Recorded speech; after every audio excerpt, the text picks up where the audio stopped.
in the world. Both the park and the cakes are named after one Lord Lamington, who was Governor of Queensland from 1895 to 1901.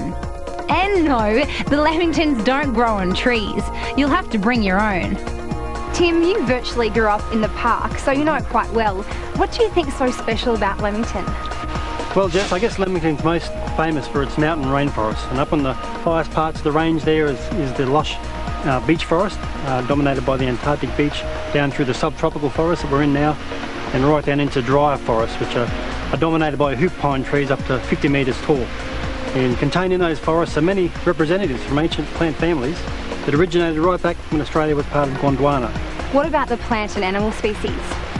Well, besides the huge array of trees we have here, there's a lot of lush ferns and orchids and that are at their best at certain times of the year, fungi.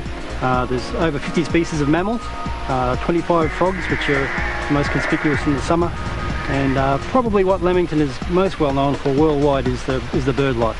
And there's some real unique, spectacular Australian species that are found very easily right around the guest house here.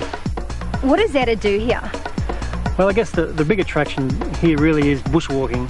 We're very fortunate to have about 150 kilometres of walking tracks, and that allows for short strolls of a couple of kilometres up to huge hikes of 20 or 30 k's, and they take you into some of the more isolated areas in the park.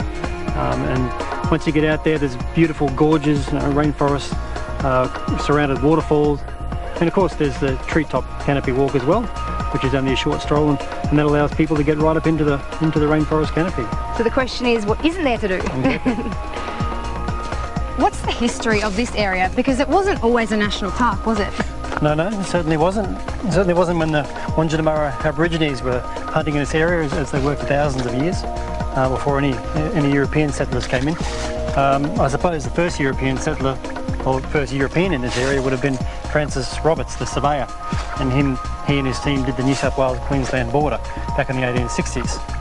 My family arrived up here in 1911 for dairy farming. This whole area was going to be opened up for that, but just after they selected their blocks, all the blocks around them were withdrawn from selection, and the national park was declared in 1915. So that's when they decided the dairy farming was going to be quite difficult, so they decided to start this guest house so people could enjoy the beautiful natural surroundings, and that opened in 1926. And you've been here ever since? Yep. So there you have it, Lamington in a nutshell. If you like rainforest and are up for a walk or even a hike, you'll be richly rewarded. And don't forget to bring your own Lamingtons.